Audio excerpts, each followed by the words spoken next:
ഇന്നലെ ഇന്ത്യക്കാർക്ക് ഉത്സവമായിരുന്നു. ലോകകപ്പ് സെമിയിൽ മത്സരത്തിൽ ഇന്ത്യ നിറഞ്ഞാടുകയായിരുന്നു. ടീം ഇന്ത്യയുടെ തകർപ്പൻ വിജയമാണ് ഇന്നലെ നടന്ന മത്സരത്തിൽ വാങ്കഡെ സ്റ്റേഡിയത്തിൽ കണ്ടത്. ഒരു വശത്ത് റെക്കോർഡുകൾ കടപുഴക്കി എറിഞ്ഞുകൊണ്ട് സൂര്യ തേജസ് പോലെ വീരമായി വീരു ബാറ്റ് ചലിപ്പിച്ചപ്പോൾ പഴങ്കഥയായത് ലിറ്റിൽ മാസ്റ്റർ സച്ചിൻ തെണ്ടുൽക്കർ തന്റെ പേരിൽ എഴുതി ചേർത്ത റെക്കോർഡുകളായിരുന്നു. കോഹ്ലിയുടെ ബാറ്റിംഗിനു പിന്നാലെ ടീം ഇന്ത്യ ഉയർത്തിയ കൂറ്റൻ സ്കോർ പിന്തുടരാൻ ഉറപ്പിച്ചെത്തിയ ന്യൂസിലൻഡ് ടീമിനെ സമ്മർദ്ദത്തിലാക്കിയത് മുഹമ്മദ് ഷമിയാണ്. ഇന്ത്യൻ വിജയത്തിന്റെ ശില്പികളിൽ മറ്റൊരാൾ. ഇന്നിംഗ്സ് അടിസ്ഥാനത്തിൽ ഏറ്റവും വേഗത്തിൽ 50 വിക്കറ്റ് വീഴ്ത്തുന്ന ബൗളിംഗ് കൂടിയായി ഷമിയുടേത്.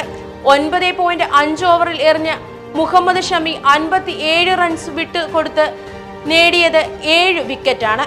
അങ്ങനെ മുഹമ്മദ് ഷമി ശരിക്കും ഹീറോയായി മാറി.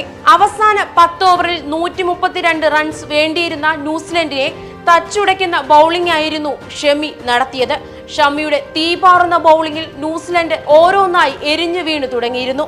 അങ്ങനെ ടീം ഇന്ത്യ ഫൈനലിൽ പ്രവേശിച്ചു.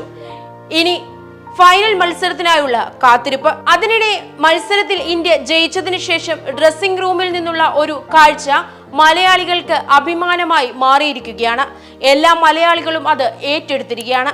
അതെന്താണെന്നല്ലേ, കുമ്പളനി നൈറ്റ്സ് എന്ന ഫഹദ് ഫാസിൽ ചിത്രത്തിലെ ഒരു ഡയലോഗാണ്. അത് മലയാളികൾ ഇപ്പോഴും പറയാറുണ്ട്. ഷമ്മി ഹീറോയാടാ ഹീറോ എന്നീ ഡയലോഗ് വീണ്ടും വൈറലായിരിക്കുകയാണ്.